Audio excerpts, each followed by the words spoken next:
এজাক মুখলধাৰ বৰষুণ আৰু মুখলধাৰ বৰষুণৰ পিছতে দেখিবলৈ পোৱা গৈছে গুৱাহাটী মহানগৰীৰ যি ২৭ নম্বৰ ৰাষ্ট্ৰীয় ঘাইপথ, সেই ৰাষ্ট্ৰীয় ঘাইপথত ৰাতিৰে পৰা যিসমূহ বাহন, সেই বাহন কিন্তু সম্পূৰ্ণৰূপে বন্ধ হৈ থকা পৰিলক্ষিত হৈছে।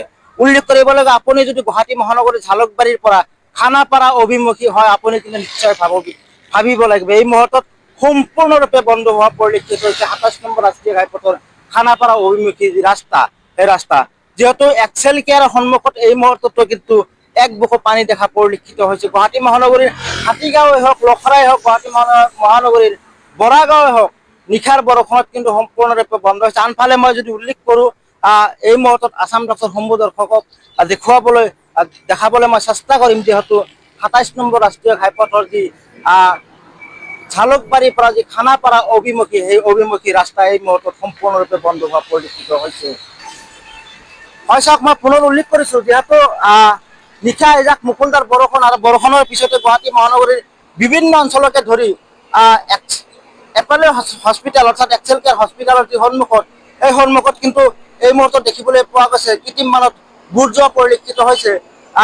সমান্তৰালকৈ দেখিবলৈ পোৱা গৈছে নিশাৰ ভাগত যিসমূহ বাহন, চাৰিচকীয়া হওক, ছয়চকীয়া হওক বা ট্ৰাকসমূহ সম্পূৰ্ণৰূপে এই ২৭ নম্বৰ যি ৰাষ্ট্ৰীয় ঘাইপথ, সেই ৰাষ্ট্ৰীয় ঘাইপথত কিন্তু আবদ্ধ হৈ থকা পৰিলক্ষিত হৈছে। তাৰ ফলত কিন্তু এই মুহূৰ্তত কিন্তু সম্পূৰ্ণৰূপে বন্ধ হৈ পৰিছে গুৱাহাটী মহানগৰীৰ যি ২৭ নম্বৰ ৰাষ্ট্ৰীয় ঘাইপথ, সেই ৰাষ্ট্ৰীয় ঘাইপথ। অৰ্থাৎ আপুনি যদি জালুকবাৰীৰ পৰা যদি আপুনি খানাপাৰা অভিমুখী বা শ্বিলং অভিমুখী হয় বা সোণাপুৰ অভিমুখী হয়, আপুনি কিন্তু সাৱধান হ'ব লাগিব। কিন্তু এই মুহূৰ্তত আপুনি ঘৰত থকাই বহুত ভাল, কিয়নো সম্পূৰ্ণৰূপে বন্ধ হোৱা পৰিলক্ষিত এই স্থান।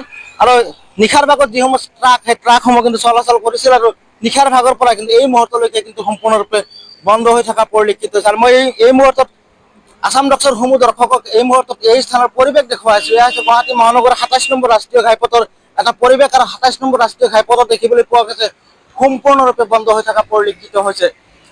মই উল্লেখ কৰিছোঁ, যিহেতু গুৱাহাটী মহানগৰীৰ বিভিন্ন অঞ্চল, গুৱাহাটী মহানগৰ হাতীগাঁও হওক,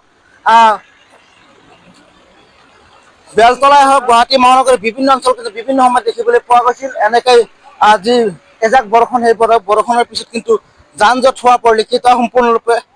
আৰু এই মুহূৰ্তত এই স্থানৰ পৰিৱেশ দেখুৱাইছে, এয়া হৈছে গুৱাহাটী মহানগৰীৰ ২৭ নম্বৰ ৰাষ্ট্ৰীয় ঘাইপথ। আৰু ২৭ নম্বৰ ৰাষ্ট্ৰীয় ঘাইপথ কিন্তু এই মুহূৰ্তত যান জঁটত সম্পূৰ্ণৰূপে বন্ধ হৈ থকা পৰিলক্ষিত। মই পুনৰ উল্লেখ কৰিছোঁ, আপুনি যদি জালুকবাৰীৰ পৰা যদি খানাপাৰা অভিমুখী, কিন্তু আপুনি এই মুহূৰ্তত কিন্তু এই স্থানত যাতে আপুনি নাহে, তাৰ কাৰণে কিন্তু আহ্বান জনাইছোঁ। আৰু মই দুই এজনৰ পৰা পাৰিলে মন্তব্য ল'ব চেষ্টা কৰিম। জনাই আছো, ৰাতি 8:30 পৰা মই মিৰ্জাৰ পৰা ওলাইছোঁ, এতিয়া বেলতলাত লখৰালৈকে আহিছোঁ। আহি কিনে আৰু যাব পৰা নাই, পানীবোৰ চকা ডুবি গৈ আছে, জেগাৰ পৰা ডুবি গৈ আহি আছে। ইয়ালৈকে আহিছোঁ বেলেগে কাম কাৰণে, ৰাতিপুৱা একো খাব পৰা নাই, কামতা বন্ধ, মানে ইফালে আৰু ইফালে যাব নোৱাৰোঁ, এককলীয়া মানুহ। ৰিক্সৰ মাল লোড কৰিছে, পাৰ্টিয়ে ফোন মাৰিছে, যাব পৰা নাই, পাৰ্টিয়ে উৎপাত মই বেছি লগাইছে।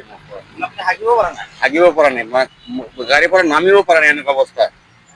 নামি গ'লো।